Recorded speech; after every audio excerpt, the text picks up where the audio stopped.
Chers amis, chers camarades, chers internautes qui nous suivez avec fidélité, bonsoir.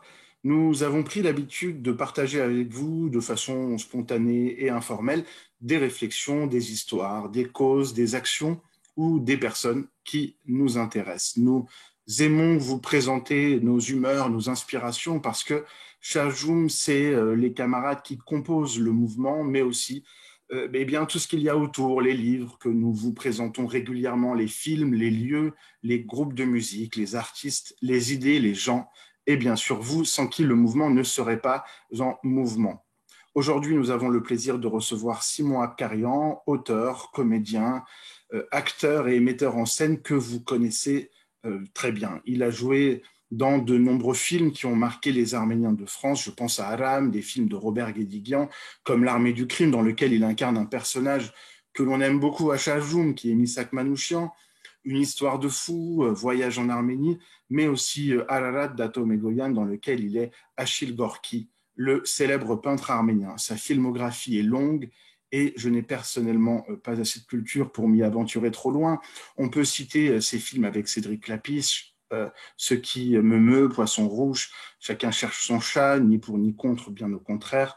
Mais il a aussi incarné Mehdi Ben Barka dans J'ai vu tuer Ben Barka, Casino Royale, un James Bond dans lequel il joue un sublime méchant, Deux mois de Cédric Clapiche encore, Rebelle d'Alan Mauduit, La mécanique de l'ombre de Thomas Kritoff, Overdrive d'Antonio Negret, La marche de Nabil Ben Yadir, un film sur la marche pour l'égalité et contre le racisme de 1983.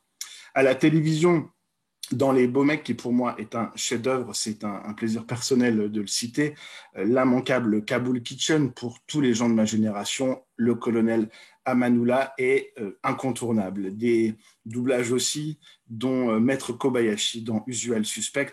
Là aussi, c'est un plaisir personnel que de citer cela. J'ai beaucoup de copains qui ont voulu devenir avocats après avoir écouté le doublage de cette réplique.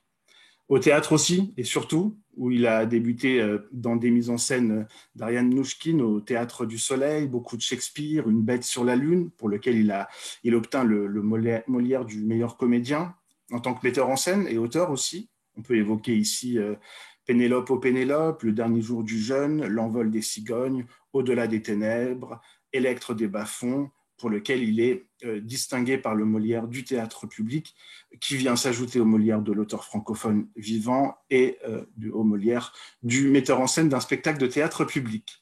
Mais Simon Aperian est aussi un homme qui dit ce qu'il pense et qui, à de très nombreuses reprises, s'est illustré pour dénoncer des injustices, qu'elles concernent ou non le peuple arménien d'ailleurs. On va entamer une discussion ce soir avec Simon Apkarian, comme on fait d'habitude. Cher Simon, bonsoir. Merci d'avoir accepté l'invitation de Chajon. Ben, merci de m'avoir invité. Bonsoir. Euh, pour, euh, pour commencer, je regarde si on est bien tous connectés, c'est bon. Pour commencer, j'aimerais qu'on parle de ton parcours en tant qu'Arménien de diaspora. Tout simplement, où es-tu né? Où as-tu grandi? Ta famille venait d'où? C'est quoi ton parcours? Moi, je suis né à Garges-les-Gonesse dans le 95 Val d'Oise, suite à l'arrivée de mes parents en France. Mon père a dû fuir le Liban en 58, où il y avait déjà le début des prémices de la guerre civile qui a eu lieu dans les années 70. Donc, il a fui là-bas parce qu'il avait une condamnation derrière lui, condamnation d'ordre politique, je le précise, pas une condamnation de droit commun. Donc, il a fui ici, il est arrivé à Marseille. Ma sœur est née à Marseille. Et on est resté là jusqu'en 70. Et le jour où il a compris qu'il pouvait retourner au Liban sans être inquiété, nous y sommes retournés. Donc en 70, moi j'avais 9 ans. Je suis arrivé au Liban, j'avais 9 ans. Et là, c'est là que, si tu veux, c'est un peu, comment dire, j'ai eu mon éducation d'Arménien, on va dire, de jeune homme arménien jusqu'à mes 16 ans et qui ne m'a jamais lâché, même si à la maison à Paris, en France, à Paris, enfin, à Gonesse, on parlait tous arménien, toutes et tous. Et dehors, on parlait français. Et si on parlait français à la maison, ben, on était recadré tout de suite par le père et par la mère. Et comme ils étaient aussi turcophones du fait que leurs parents, pour dire des secrets entre eux, mes parents, ils se disaient des choses en turc aussi. Donc du coup, j'ai appris des mots turcs. Et quand je suis allé au Liban, il y avait beaucoup de cette génération de mes grands-parents qui étaient toutes et tous des orphelins venus d'Anatolie, la plupart, et qui étaient la plupart aussi turcophones. Donc, et à la maison, on écoutait beaucoup de musique aussi, de la musique grecque et tout ça. Donc, j'avais plusieurs langues déjà dans mes oreilles quand je suis arrivé au Liban à 9 ans. À 9 ans, je suis rentré dans les scouts. J'ai rejoint les. J'allais dans une école de jésuites là-bas parce qu'il y avait le français chez les jésuites. Il faut savoir que les écoles au Liban, si vous n'allez pas dans une école privée, qu'elle soit arménienne ou non, vous avez votre éducation est très aléatoire, quoi, parce que les écoles publiques étaient dans un tel délabrement, vu la corruption latente qui existait et malheureusement, comme vous le voyez encore au Liban, qui existe encore toujours, à une échelle beaucoup moins décomplexée, on va dire, en ce qui concerne la corruption et les corrompus. Donc, il fallait aller dans une école privée. Et moi, comme les jésuites enseignaient le français, que je venais de France, donc j'ai rejoint une école de jésuites. Entre-temps, je suis rentré chez les scouts du Romain-Notmen et j'ai rejoint les rangs de la jeunesse arménienne de la FRAV, de la Fédération révolutionnaire arménienne. Donc, mon éducation politique s'est fait un peu dans ce cadre-là, quoi. Et mon éducation politique et mon éducation presque, on va dire, mythologique de notre cause. C'est-à-dire, il y avait toujours une dimension sacrée et mythologique en ce qui concerne nos héroïnes et nos héros. Voilà. Et je suis arrivé en France en 76. Je me souviens, c'était la sécheresse en France. Et c'est l'année des Jeux Olympiques à Montréal où Guy Drut a gagné. C'est des souvenirs très précis pour moi, les 110 mètres haies. Et quand je suis revenu ici, bon, c'était difficile parce que je me suis retrouvé tout d'un coup dans une école euh, publique et avec mixte. Nous, on était dans une école de garçons. Du coup, ma scolarité, on a pris un coup et j'ai un peu zoné quoi, pendant 3-4 ans ici, jusqu'à ce que, entre-temps, mon père était resté au Liban, on était venu ici en passant par la Syrie. On était resté un petit peu en Syrie avant de venir ici. Après, mon père nous a fait venir à Boston, on l'a rejoint à Boston. Ça ne l'a pas fait parce qu'au niveau du travail et de l'argent et tout ça, bon, c'était des périodes assez précaires, voire très, très précaires. On est revenu ici, après on l'a rejoint à New York. De New York, on a rejoint mon frère à Los Angeles parce que ça ne marchait toujours pas.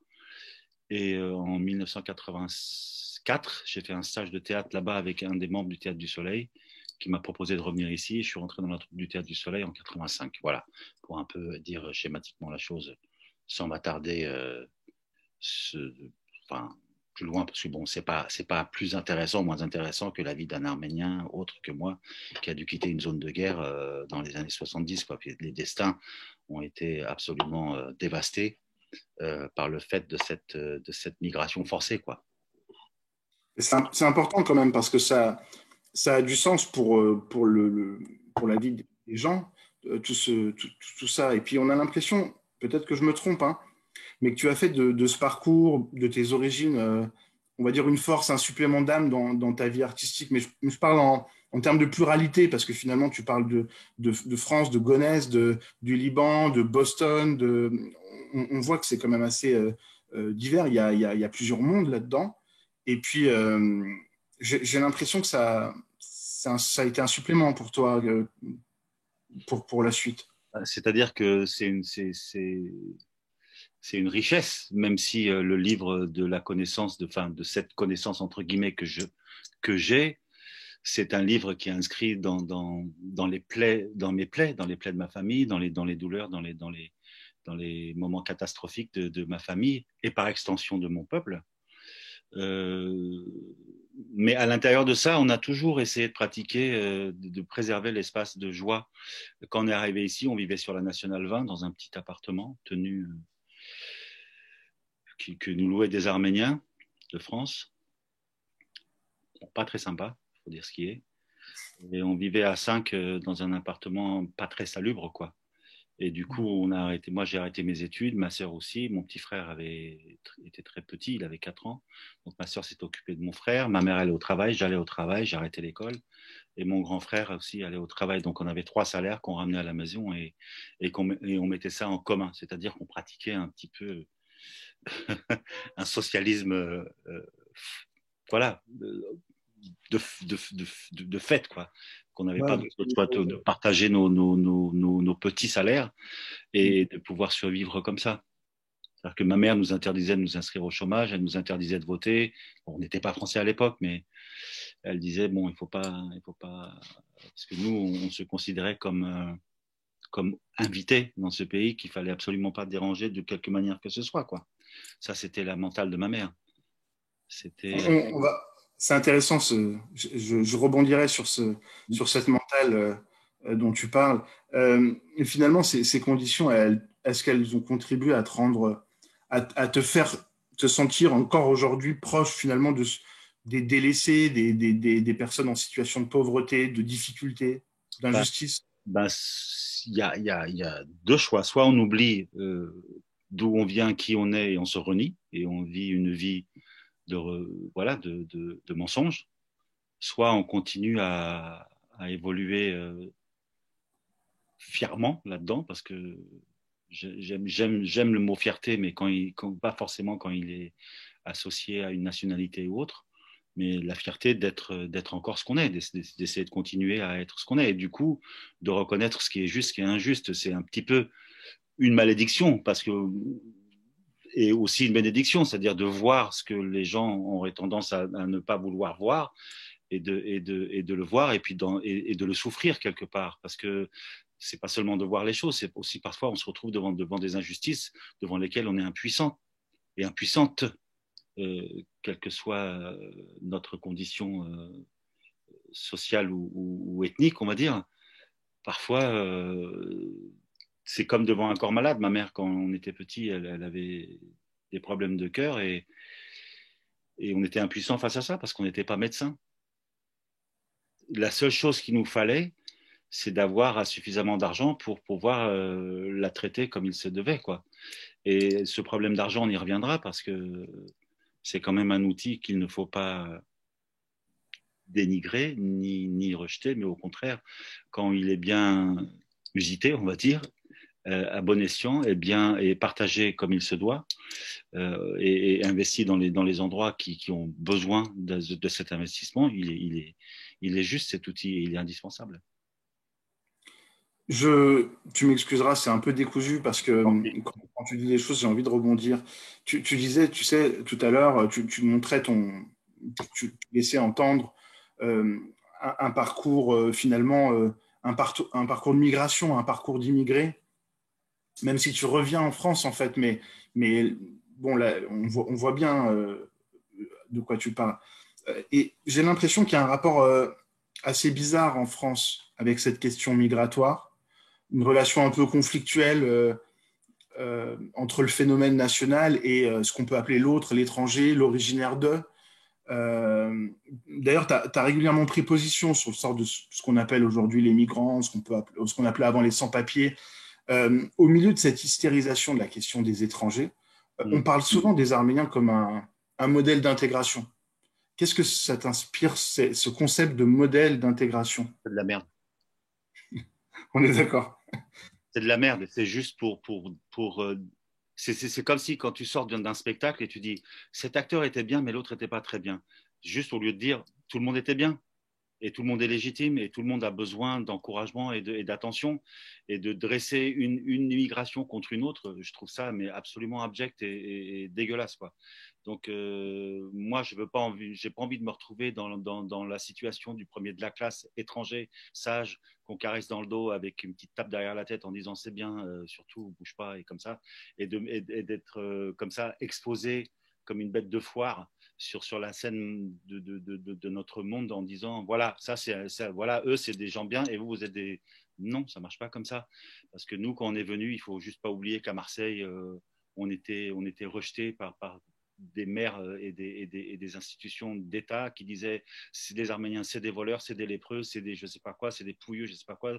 Donc, Et malgré ça, on s'est constitué, on a travaillé parce qu'on avait besoin de survivre. Et chaque fois qu'il y a des migrants qui sont là, des immigrés, je préfère dire, j'aime pas ce mot migrant, mais Moi non plus, j'aime pas. des gens qui sont des exilés de par la guerre ou de par la situation économique de leur pays ou de par la situation parfois qui est la guerre et le fascisme et l'économie qui s'écroule.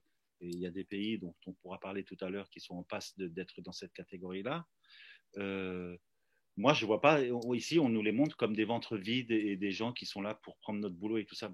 Ce qu'il faut juste voir, c'est que c'est une excuse, enfin, je vais enfoncer des portes ouvertes, mais tout le monde le sait, c'est juste une excuse pour pouvoir faire leurs affaires qui sont plus importantes pour eux, qui consistent à piller le bien commun en France et ailleurs, à dire, sous prétexte d'austérité, qui est une nouvelle forme d'impérialisme, de dire, voilà, on va habiter la chambre noire des gens, où il y a tous les démons, voilà, on va dire, voilà, ça c'est le méchant, et pendant ce temps-là, nous, on va faire nos affaires, quoi, c'est tout.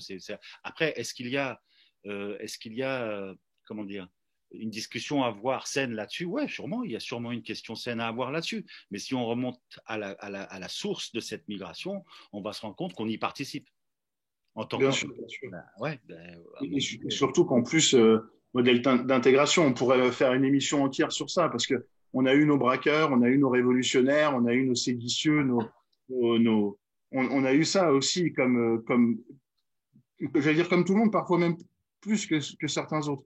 Mais bon, on est totalement d'accord sur ça.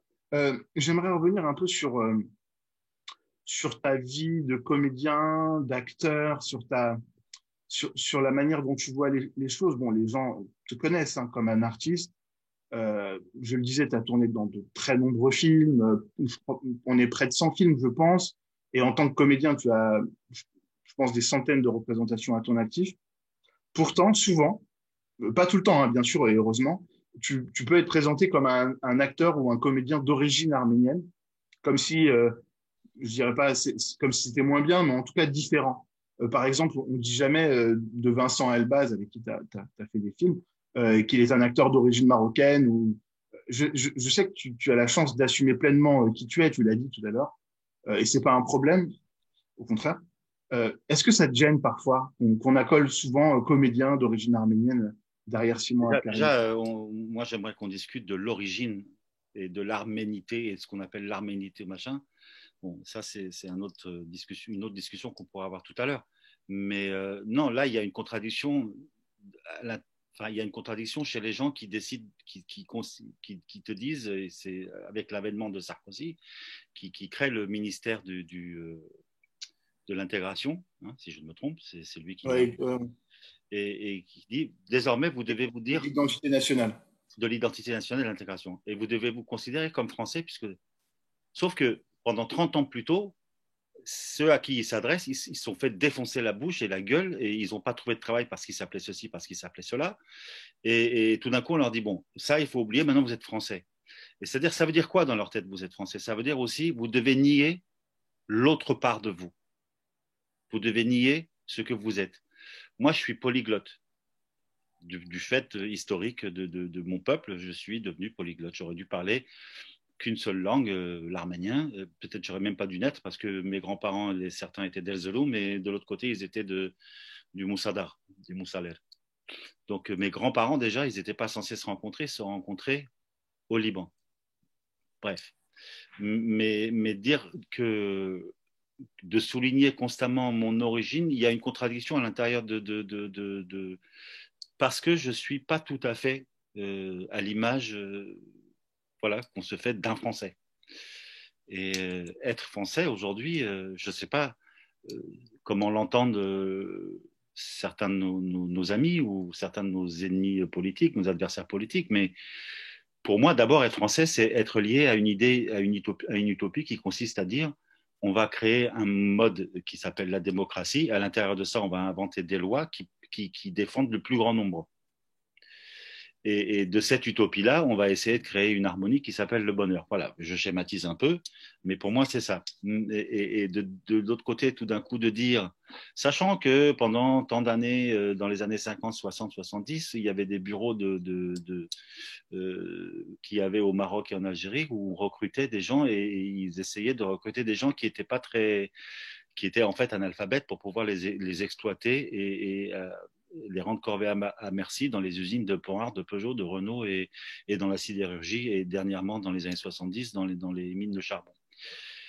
Et c'est ça aussi la réalité de la chose. Et tout d'un coup, on a la troisième génération de ces gens-là qui se font récupérer pour certains d'entre eux par un islam radical. Et voilà, on en est là, quoi. Mais moi, quand on souligne, je m'y suis fait, ça y est, parfois les journalistes, je les reprends, je dis pourquoi vous soulignez le fait que je suis arménien. Donc, ils me donnent comme s'ils m'acculaient à vouloir choisir entre être français mais d'origine. Je suis français ou je suis pas français, les gars? J'ai un passeport, je fais mes impôts, je défends la langue parfois plus que certains qui sont des Français dits de souche. Donc, c'est aussi, je le répète, c'est aussi une idée. Moi, l'idée de cette France des Lumières et de la raison et de la fraternité, de l'égalité, etc. Je l'embrasse et j'essaye d'en faire partie autant que je puisse. Autant que je puisse. Et ça doit être un peu compliqué aussi, tu sais, quand tu es dans un... Quand tu sors un film ou enfin quand tu présentes un film à la télé, à la radio, ou même dans un journal, et tu viens en tant qu'artiste, et puis on te pose des questions liées par exemple à une guerre ou un génocide qui concerne les Arméniens, c'est pas un peu compliqué parfois d'être dans ces deux postures, de devoir finalement être un porte-parole alors qu'on n'était pas dans cette démarche puisqu'on parlait d'un film qui avait rien à voir. C'est pas compliqué. Il faut accepter cette faiblesse-là. C'est-à-dire, il faut accepter cette défaillance intellectuelle-là chez certaines personnes qui m'interrogent. Je l'accepte. Parce qu'à un moment donné, on a beau se targuer de dire qu'on vit au XXIe siècle, on arrive à fendre l'atome en quatre, on envoie des sondes sur Mars, et on continue à dire toi, t'es toi, et moi, je suis moi. On n'est pas tout à fait pareil. Et c'est ça la problématique, et c'est là-dessus qu'il faut qu'on arrive à travailler, non seulement nous ici en France, mais partout ailleurs. C'est-à-dire que il n'y a pas d'hérédité, si tu veux, en ce qui concerne l'animosité, l'intelligence, la fainéantise. Il n'y a pas, ça n'existe pas pour moi. C'est-à-dire que ce qu'on entend aujourd'hui, quand on entend certains chroniqueurs d'extrême droite qui ont pignon sur rue de plus en plus, CNews ou ABFM, quand on les entend parler, on a l'impression qu'ils sont en train de nous convaincre de dire que le fait d'une certaine type de délinquance est lié non pas à la situation sociale, à la précarité sociale de certaines populations, mais est liée à leur culture, voire à leur gène. C'est-à-dire qu'ils essayent de nous dire que le gène de la violence existe chez certaines populations et que c'est sans recours. Il n'y a pas de solution, il n'y a pas de rémission possible. Et c'est là-dedans qu'on est en ce moment. C'est ça la gravité de l'époque. C'est-à-dire qu'il y a de plus en plus de gens qui se taisent face à cette thèse-là, on connaît l'origine des thèses, de cette thèse-là. Voilà, donc on la connaît et c'est ça qui est assez pénible. Maintenant, est-ce qu'il y a des choses à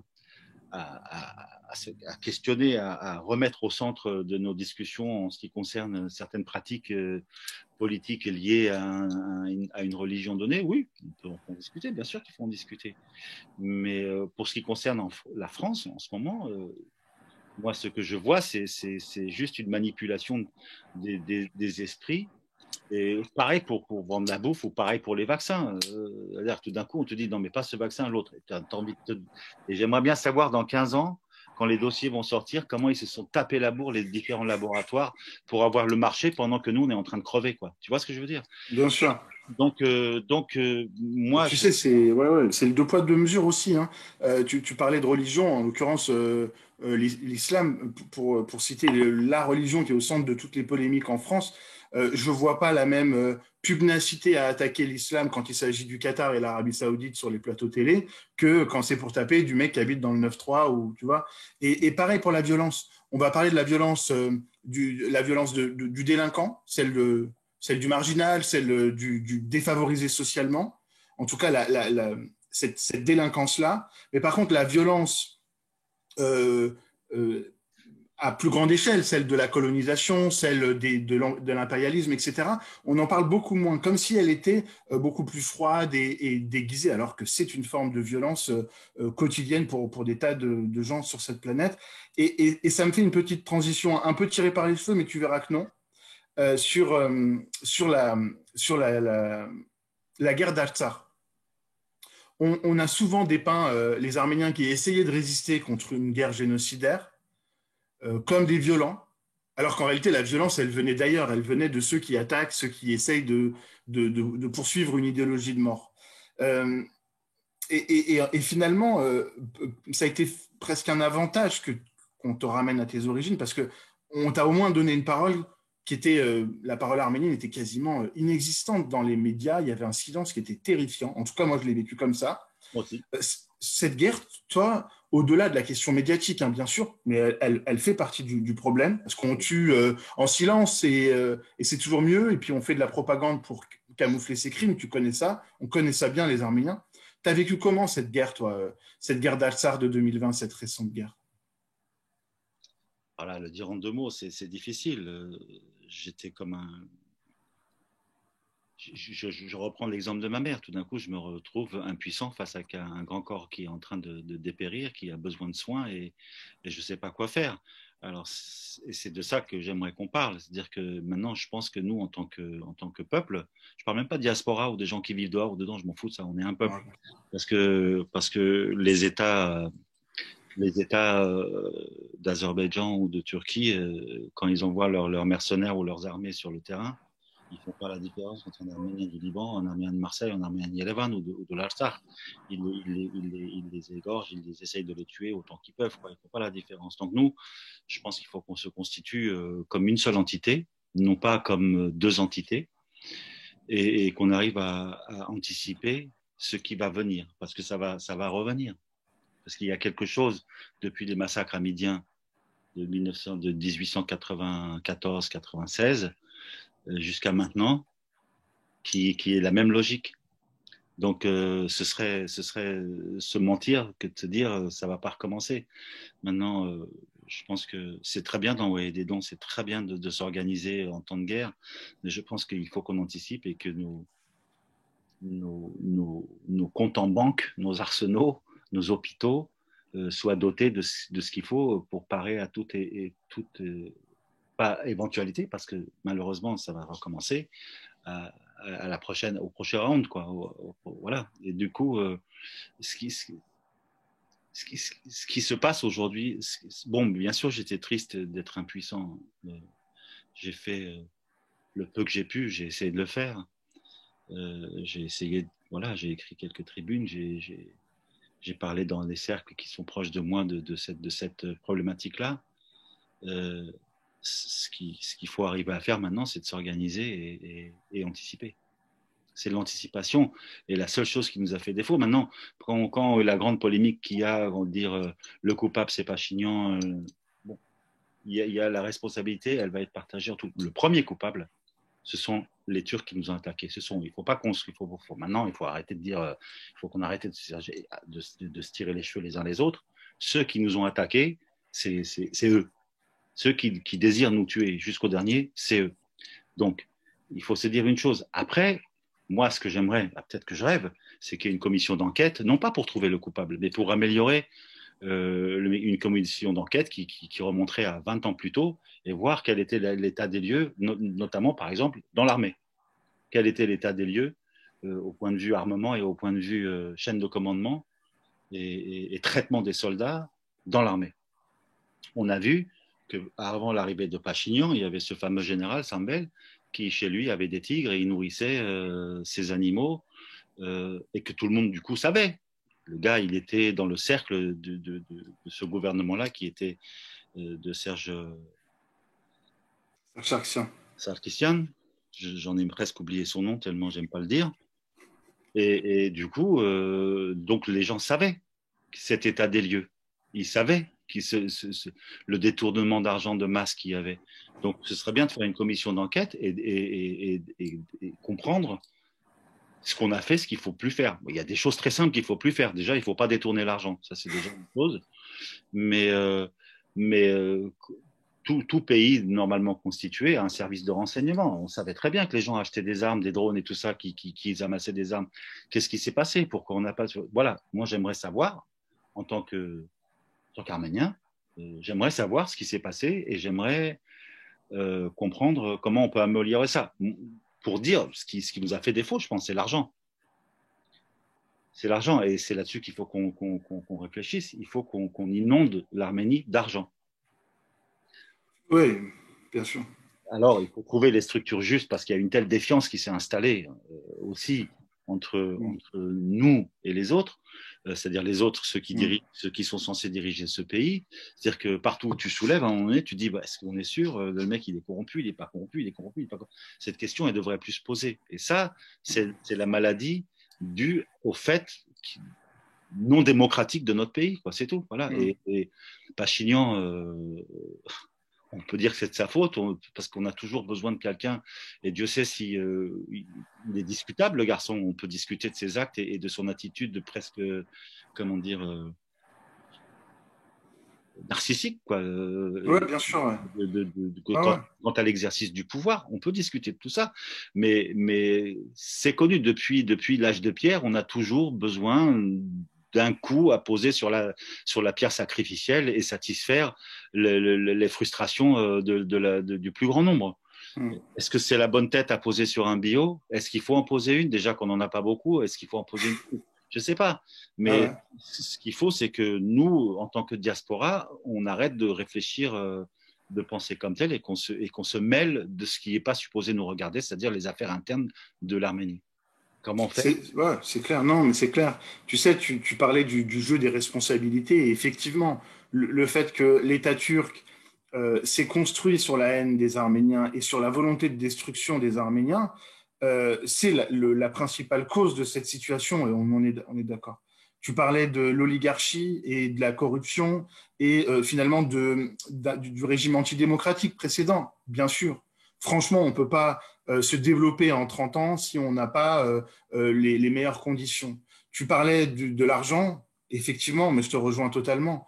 Quand tu as 30 ans d'extrême pauvreté, eh ben, ça affaiblit ton pays, ça ne le rend pas plus fort. Et finalement, dans nos ennemis, on a le nationalisme turc et l'impérialisme turc, mais on a aussi la pauvreté, les profiteurs et la misère qu'ils ont installée. On est totalement d'accord. Tu penses que tu parlais de volonté des gens de mieux savoir ce qui se passe, de plus de transparence. Et tu parlais aussi d'un énervement légitime après une défaite où on se sent impuissant. Est-ce que finalement cette guerre n'a pas, comment dire, réinstauré un désir de transparence, mais aussi de résistance de la part du peuple arménien? En tout cas, il y a un truc qui s'est passé, c'est que là, ça ne peut pas être plus clair. C'est-à-dire qu'on sait que personne ne bougera pour nous et que les seuls qui puissent nous défendre, c'est nous.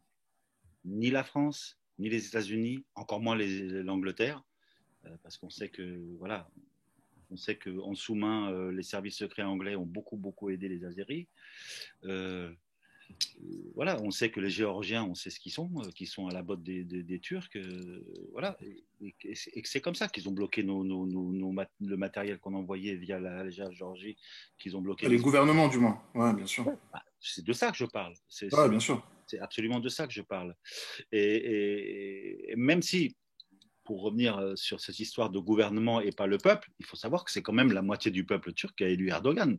Ah non, mais ça c'est sûr, bien sûr. C'est-à-dire qu'il y a au moins une moitié qui épouse ses idéaux à cet homme-là, quoi. Donc ça, c'est ouais, la deuxième même plus. Ça a été clair comme l'eau de roche en se disant, voilà, ce qu'a fait Le Drian en disant c'est un peuple ami, tout ça, t'as envie de rigoler, quoi, tu vois, ou pleurer, je sais pas, mais donc c'est clair, on est seul.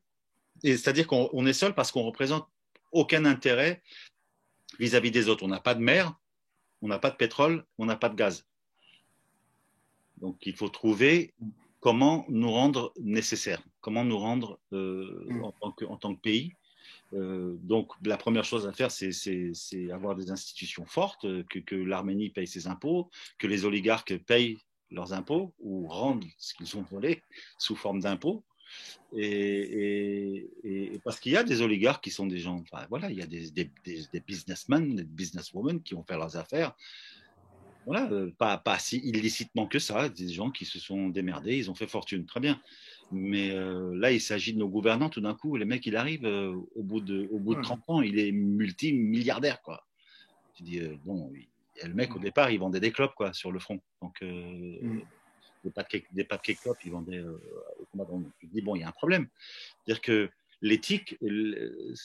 Après, on demande à nos combattants, à nos filles, à nos garçons, de se battre, d'être patriotes et ça. Super, t'es patriote, mais au moins donne-lui les moyens de l'être, vraiment, sur le champ de bataille. Il n'y avait pas manifestement ça. Donc, ou alors, en face, ils étaient tellement suréquipés d'une manière tellement surdimensionnée par rapport aux nôtres que le courage, l'éthique de notre armée ne rentre même plus en ligne de compte. C'est juste un Mm. massacre, quoi. Voilà, et ni la stratégie, parce que la stratégie des Azéris et des Turcs, c'était quoi? C'était fracasser avec une puissance de feu maximale pendant tout le temps que c'était nécessaire de le faire. Ils avaient les arsenaux qui étaient pleins, quoi. Ouais, j'ai l'impression, comme toi, que c'est une conjonction de facteurs et que c'est pas juste ça ou ça. Tu parlais de Le Drian, tu parlais de la France, tu parlais de l'étranger, du monde, en fait.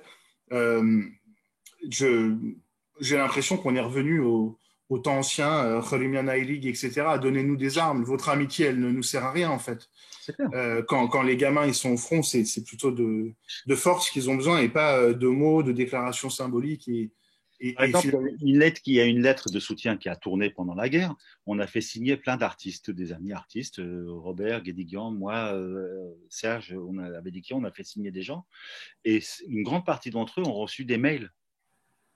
Leurs agents ont reçu des mails en disant qu'ils soutenaient les terroristes arméniens, etc., etc. C'est-à-dire que les mails existent, c'est-à-dire qu'ils ont dépensé de l'argent, c'est-à-dire qu'ils étaient prêts sur tous les fronts, et sur le front médiatique, et sur le front militaire, et sur le front, comment dire, social, quoi, c'est-à-dire dans des réseaux sociaux.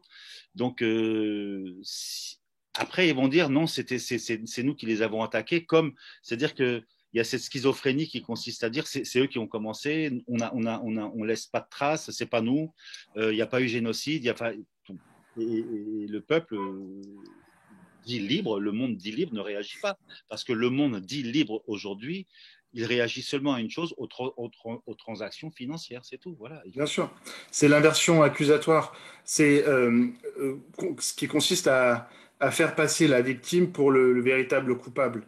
Et quand on voit la disproportion des empires et des forces, enfin, l'Arménie, en l'occurrence, c'est un tout petit État très affaibli, sous domination russe, etc. Et l'armée de l'OTAN à la Turque, etc. Enfin, vraiment, on est dans une disproportion. Tu rappelais le génocide, c'est le même langage, hein, l'Arménien qui serait coupable de son propre génocide. Et ça peut marcher dans certaines opinions. Je remercie les gens qui nous regardent, ils sont nombreux. Euh, je, je, je, Simon, tu as des salutations qui viennent de Yerevan, de Washington, de Grenoble, de Marseille et de Norvège, pour ne citer que ce qu'on m'envoie par message, et merci de nous suivre. On est long, mais j'aime bien cette discussion. On est un peu parti sur tous les fronts, si je puis me permettre.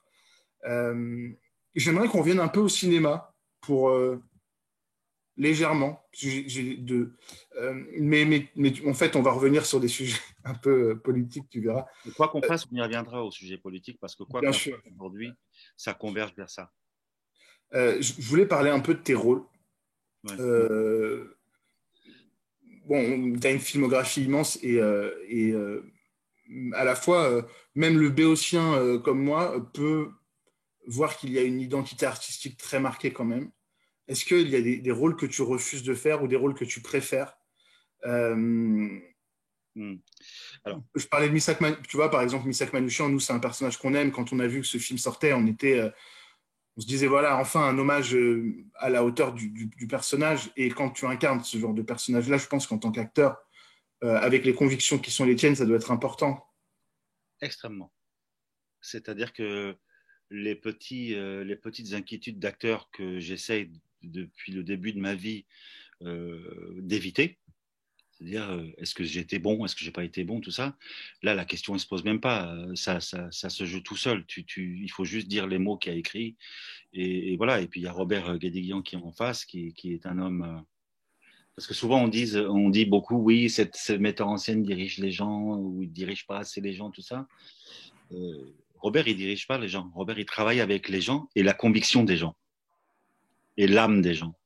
Donc, avec Robert, ce qui s'est passé, c'est que tout était implicitement dit. Autour d'un verre de rosé après une prise, pendant une prise. C'est-à-dire qu'on ne peut pas se permettre de tergiverser sachant qu'il y a des gens qui se sont battus à leur dernier souffle pour le bien commun, en fait. Pour le plus grand nombre, en fait. Pour moi, pour toi, pour nous, pour les Français qui aujourd'hui marchent librement dans la rue. Et voilà, c'est ça qui s'est passé. Et c'est ce personnage-là que j'ai essayé d'incarner. Et je dis bien que j'ai essayé. Et pour dire les choses que je refuse de faire, la vie d'un artiste, enfin en tout cas la mienne, elle est constituée sous l'iceberg de tout ce que j'ai refusé de faire et je vais continuer à refuser de faire. Une vie, elle se constitue pas sur ce qu'on fait, elle se constitue aussi sur ce qu'on refuse de faire. Et moi, il y a des choses que je refuse de faire, voilà. Et si je fais des choses, je les assume jusqu'au bout. Et je peux en parler film par film, je peux parler de pourquoi je les ai faits et comment je les ai faits. En règle générale, je vais avec des gens qui ont un truc à dire sur le monde, c'est tout. Ne serait-ce que l'espace qui habite un homme, une femme qui tente une histoire d'amour, ou un homme si c'est un homme. Pour l'instant, j'en ai pas encore fait, mais des rôles comme ça. Mais ça parle de ça, ça parle de paradis perdu ou de paradis à sauver. Voilà, j'essaie d'être dans des histoires comme ça, dans des aventures comme ça, quoi. La dimension philosophique, j'aime bien la dimension philosophique de ce que tu dis, que la carrière, et en fait ce qui constitue aussi un homme ou une femme, c'est les choix qu'il a fait, mais c'est surtout les noms qu'il a prononcés. C'est Albert Camus dans L'homme révolté qui dit qu'un nom peut aussi vouloir dire oui, et être constructif, constitutif de quelque chose. Après, c'est une Euh, question d'éducation, ça, tu sais, c'est une question. Ça, mon père, il me disait, voilà, il faut pas être un voleur, il faut pas être. Mais si tu deviens un voleur, il faut être le roi des voleurs. J'aime bien. Parce que comment dire, si tu prêtes ton nom au dénigrement, au moins fais en sorte que ce soit pour quelque chose de grand. Et sache que si tu voles, ce sera toujours pour le bien de ton peuple. Donc bon, mon père, c'était un Tashnak Sagan très, très pur et très, très convaincu. Et je le remercie de m'avoir éduqué comme ça, et ma mère aussi, et mes grands-parents aussi. Mais parce que il y avait, en arménien, il dit Serputun, il y avait une sainteté dans leur démarche. Et il y avait une éthique, il y avait un renoncement. Il me disait toujours, méfie-toi de l'argent et méfie-toi des femmes. Bon, c'est un peu mettre l'endroit de la femme à l'endroit de l'argent. Bon, c'est un petit peu cette époque-là, mais que moi, je ne fais pas. Parce que je pense que le corps de la femme n'est plus un enjeu, même s'il le reste dans beaucoup d'endroits du monde. Le corps de la femme, c'est le corps de la femme libre de toute spéculation et de toute convoitise, en ce qui me concerne maintenant, parce que j'ai eu la chance aussi de faire du théâtre et de bouger un peu quant à cette éducation aussi qui était parfois rigide, tu comprends? Mais c'est cette rigidité-là aussi qui a fait de moi aujourd'hui quelqu'un qui peut tempérer cette rigidité et me dire, voilà, je suis là, je suis dans le juste, là, je suis dans le juste, là, je suis pas en train de me fourvoyer, tu comprends? Sur les femmes, je crois que c'est ta dernière pièce, Électre des bas-fonds, c'est, on voit que cette question de l'humiliation des femmes est un sujet qui te préoccupe. Bon, alors, on te connaît pour des rôles plutôt virils. En tout cas, moi, je te connais parce que chacun sait. Oui, oui, J'aime oui. bien les films de voyous, les beaux C'est mecs, tu vois, la tête les que j'ai. combattants. Ouais, aussi, ça joue. Tu vois, des rôles plus virils. Et puis, pourtant, dans ta vie, je sais que tu as horreur du virilisme, du machisme et de ces choses-là. Euh, sur la place des femmes dans tes œuvres. Mais depuis le début, je vois que c'est important. C'est-à-dire que depuis 3000 ans, on nous dit que dans les livres qui se sont succédés les uns les autres, je parle de l'Ancien Testament jusqu'au Coran, on nous dit l'homme est supérieur à la femme. Hein, je schématise, mais c'est un petit peu ça quand même. Et qu'il faut se méfier de la perfidie féminine. Et toute cette pensée misogyne a été développée par les penseurs, notamment européens, au cours du 16e, 15e, 16e, 17e siècle, jusqu'à ce qu'on l'établisse scientifiquement, qu'on parle d'hystérie féminine, etc., etc. Donc tout ça, bon, à se défaire, nous, il faut qu'on arrive à rentrer en tant que garçon dans une chambre de désintoxication ou accélérée, quoi. C'est-à-dire qu'il faut qu'on aille vite et qu'on remonte à rebours tout ça et qu'on éduque nos fils, notamment nos fils, de manière à ce qu'ils ne se conduisent pas comme des porcs, quoi. Et qu'on leur dise, c'est pas toi le chef, mon gars. C'est pas toi le chef. Il y a pas l'espace, c'est pas toi qui l'organise. Tu te sors de l'espace et tu le partages avec la personne en face de toi qui s'avère être une fille. Voilà. Ça, et quand on se targue de dire oui, on avait des combattantes femmes, etc., Sossema Elek et d'autres, ou chez les Kurdes aujourd'hui, les filles qui combattent, voilà.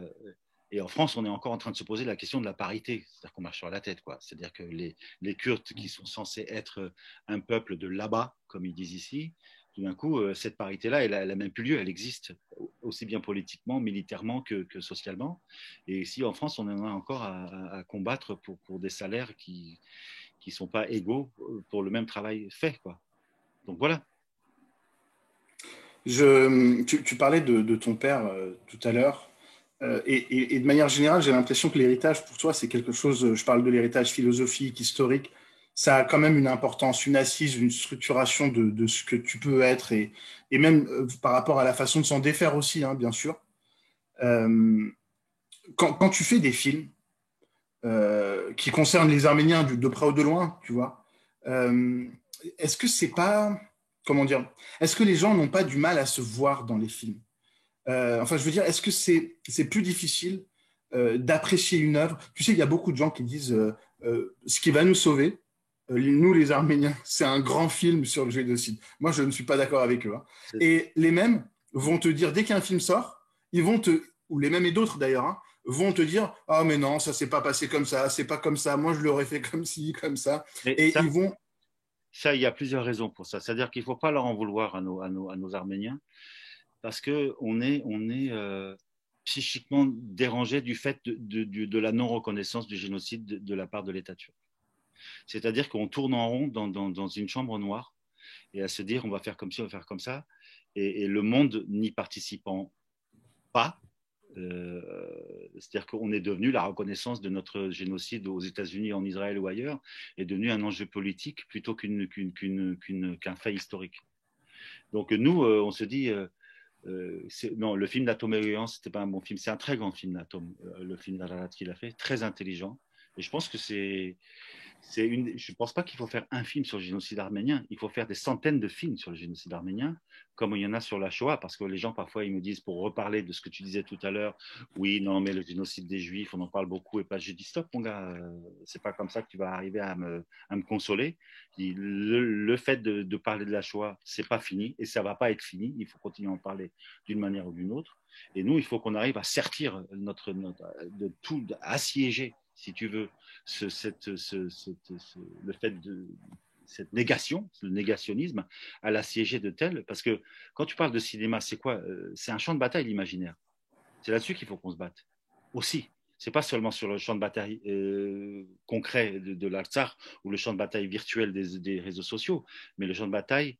Là, il y a 4 ans, j'ai reçu un scénario, et j'ai vu le film dernièrement, il a été fait, où en gros, le génocide des Arméniens, c'était la faute des Allemands et pas des Turcs. Tu vois ce que je veux dire? Donc le truc, je l'ai jeté et je n'ai même pas répondu. Et si tu veux, les Turcs aussi s'organisent aussi sur le plan imaginaire, c'est-à-dire qu'ils font des films qui disent que c'est pas eux les responsables, que finalement les Arméniens avaient collaboré, c'était la je sais pas combienième colonne, qu'ils avaient collaboré avec les Russes, etc. Et donc ils méritaient. C'est-à-dire que et nous, il faut qu'on arrive à se constituer, à s'organiser et à dire notre histoire. Nous, si nous ne disons pas notre histoire, qui va le faire pour nous? Qui? Personne ne va le faire. C'est nous qui devons raconter nos histoires. Tu parles de porter soi-même les combats et pas attendre. Enfin, notre émancipation, et on est totalement d'accord à Chajoum sur ça, c'est quelque chose qui nous tient à cœur.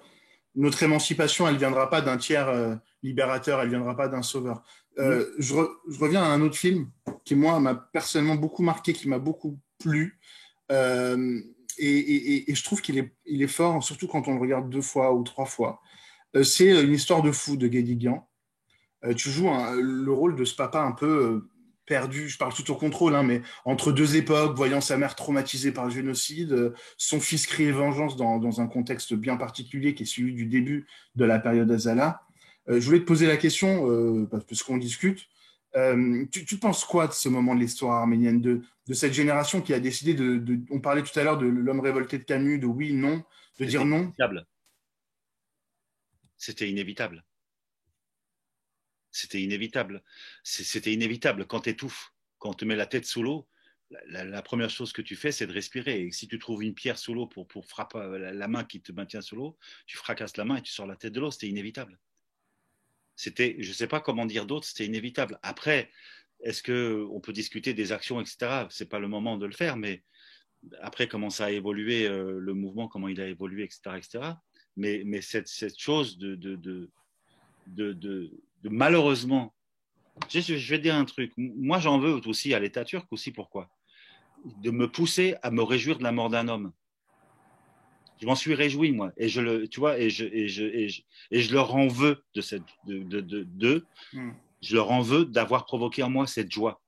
Tu comprends ce que je veux dire? Je comprends totalement. Ouais. Moi, je ne suis pas né ni constitué pour me réjouir de la mort d'un homme. Mais il n'y avait pas d'autre chemin possible. On était en train de pourrir sur pied en tant que peuple. On était en train de s'étouffer. Donc il fallait, quand tu disais l'Arménie, les mecs ils disaient c'est quoi? C'est un sandwich, quoi, tu vois, ils ne savaient pas ce que c'était. Donc maintenant, il faut faire savoir. Et c'est pas une finalité, c'est un passage ténébreux, obligatoire. Il y a des filles et des garçons qui ont décidé de s'y lancer. Et ils l'ont fait. Mais il est vrai que ce n'est pas une finalité en soi. Mais il y avait pas, ça ne pouvait pas se passer autrement puisque toutes les instances internationales s'étaient assis sur nos têtes, quoi. Totalement. Et peut-être que s'il n'y avait pas eu ce moment-là, la première guerre d'Alsar, on se serait fait massacrer, quoi. Enfin, c'est devenu une guerre parce qu'on a refusé de se faire massacrer, d'ailleurs.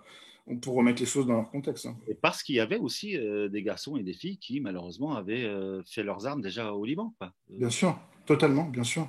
Il ne faut pas oublier la combativité et la bravoure des Mm. Ansatriotes, mais Mm. aussi tous les Arméniens du Moyen-Orient qui sont arrivés, notamment ceux du Liban, qui sont Mm. arrivés pour prêter main forte à leur peuple, alors Mm. aussi au leur, quoi. Mm. Et, voilà. Après, je veux dire, n'importe quel.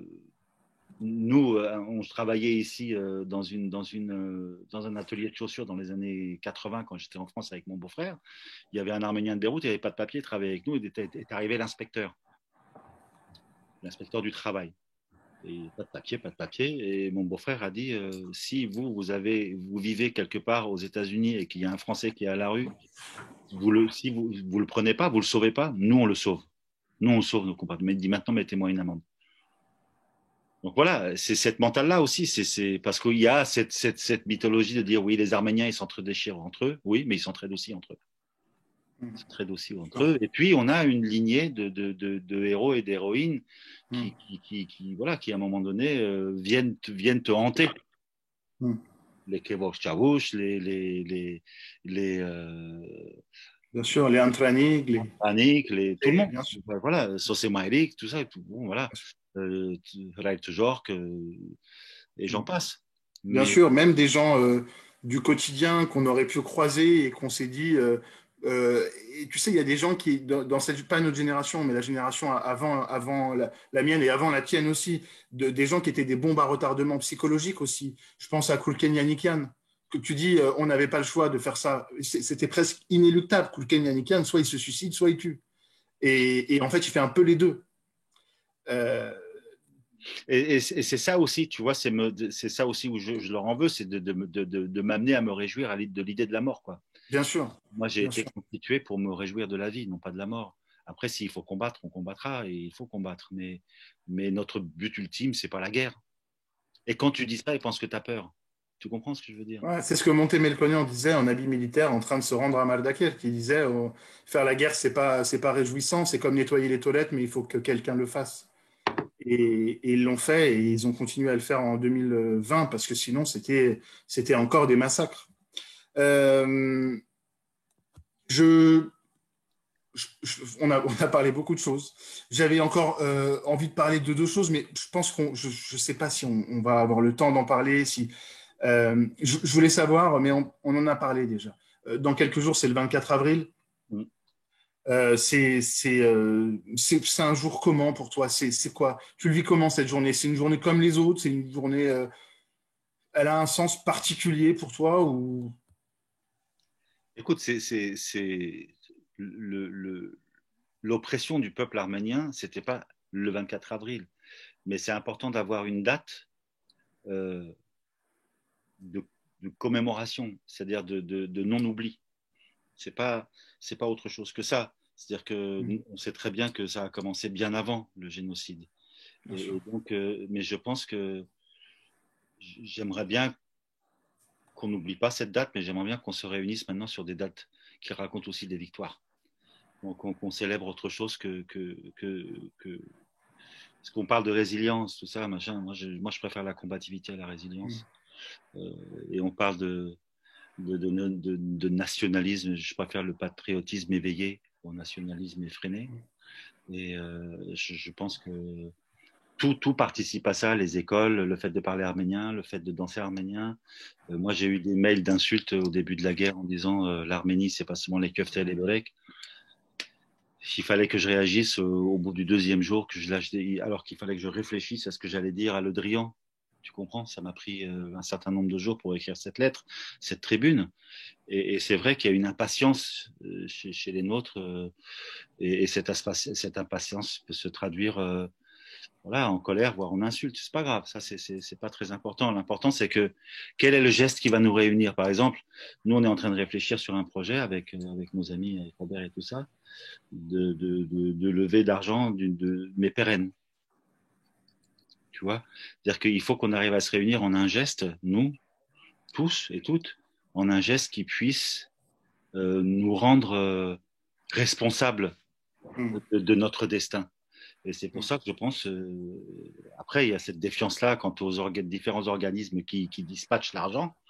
Je pense qu'il faut qu'on surmonte cette défiance et qu'on réunisse de l'argent enfin, mensuellement, d'une manière pérenne, chacun à la hauteur de ce qu'il peut, chacune à la hauteur de ce qu'elle peut, que quel que soit le métier qu'on exerce, qu'on donne 2 euros ou 5 euros.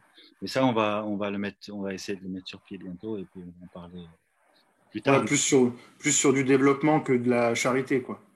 Exactement. C'est-à-dire de ne pas se dire, tiens, il y a tout de suite besoin, il y a des blessés, il y a besoin. Non, mais les blessés, il aurait fallu leur donner des meilleures armes, de la meilleure protection, des trucs de visée nocturne pour qu'ils voient, enfin, voilà, toutes ces choses-là, des habits Bien qui sûr. tiennent chaud, des armes qui soient à la hauteur de ceux de l'ennemi, etc., etc.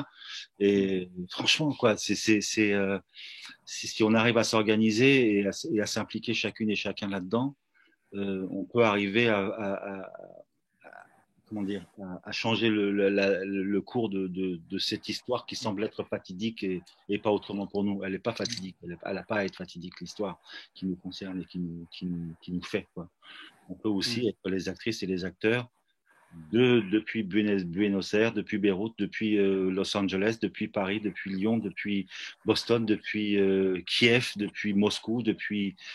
Voilà, mm, on est dans le monde 8 millions. 8 millions, imagine 1 euro chacun par mois, ça fait 8 millions. Tu Plus vois, globalement, plus globalement, pour se sortir du guêpier, il n'y a que nous qui pouvons le faire et ensemble.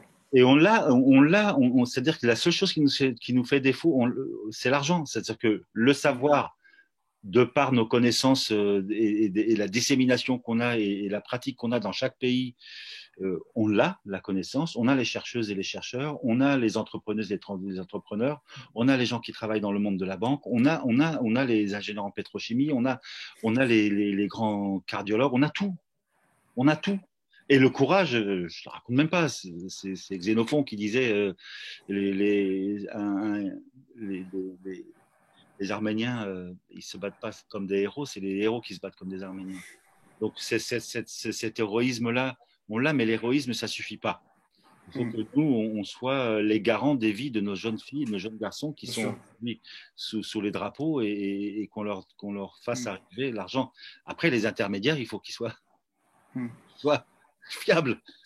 Tu vois ce que je C'est veux dire? du, bien sûr, mais c'est du boulot, mais le sacrifice n'a d'intérêt que si il y a des choses qui sont construites. Parce que sinon, on envoie des jeunes mourir pour et, et, et il y a pas, il y a pas, le sacrifice chez les Arméniens, c'est important. Mais il faut sortir, je pense, de ce concept de victime sacrificielle. Ah, il faut Il y vivre. a pas de gloire à mourir si on a Non, tout détruit, bah quoi. non, bah non. Il faut construire et arrêter aussi de penser que nos jeunes, c'est de la chair à canon et que on va oublier tout ce qui a été fait qui nous a mené à cette situation désastreuse, quoi. Et il y a, enfin, pour sauter du coq à l'âne, mais pas tellement, il y a un autre projet qui me tient à cœur qu'on va essayer de faire, c'est ce festival euh, en Arménie de théâtre et de danse et de musique. Parce que je pense que quand on fera ça, il y a des étrangers, entre guillemets, des Américains, des Français, des Anglais, des Russes qui vont venir jouer chez nous et qui vont repartir comme des ambassadrices et des ambassadeurs en disant on a été faire un festival dans un pays formidable. Parce que c'est un pays formidable et ce sont des gens formidables. Pas plus formidables qu'un autre, mais formidables quand même. C'est-à-dire que moi j'ai du mal à dire que les Arméniens, on est mieux que les autres. On est, Non, non, on mais est- tu sais, la musique, l'art, le théâtre, tout ça, c'est la vie en fait. C'est faire de la vie et ça- que de construire ça en Arménie. Enfin, de construire ça, de faire ça. Ouais, et je le répète, le champ de bataille ultime, c'est l'imaginaire. Il faut qu'on se batte sur le monde imaginaire, il faut qu'on fasse des films, il faut qu'on fasse des pièces, il faut qu'on Mm. encourage nos artistes, nos chorégraphes. Par exemple, en Arménie, la danse contemporaine, ça n'existe pas, alors qu'on a des super danseuses et danseurs en Arménie. Le théâtre, il est exsangue. À l'époque soviétique, c'était un des plus beaux théâtres de l'Union soviétique. Il est exsangue. Les actrices, les acteurs, ils sont amenés à faire trois boulots et à faire des sitcoms de merde, alors que c'est des talents incroyables. Voilà, il faut qu'on rebâtisse tout ça et ensemble et qu'on partage nos savoirs et nos compétences et nos passions, parce que c'est une passion le théâtre, c'est une passion le cinéma. Voilà. Merci Simon. Ah, c'est moi qui vous remercie. On a allègrement dépassé, mais c'était un plaisir de discuter à la maison entre nous. Et puis, merci de nous avoir suivis. Avec plaisir. Euh, on a encore plein de choses qui arrivent les prochains jours. Restez connectés. Merci Simon Abkarian pour ces mots. Tu parlais de développer l'imaginaire. Poser des mots, ça fait partie du développement de l'imaginaire et c'est des choses qui sont importantes dans cette logique d'émancipation que prône Shahjoum, faire les choses soi-même, ensemble. Finalement, on se retrouve bien. Merci de nous avoir suivis dans cette belle heure passée avec Simon Abkarian. Et puis, nous vous disons à bientôt. Au revoir.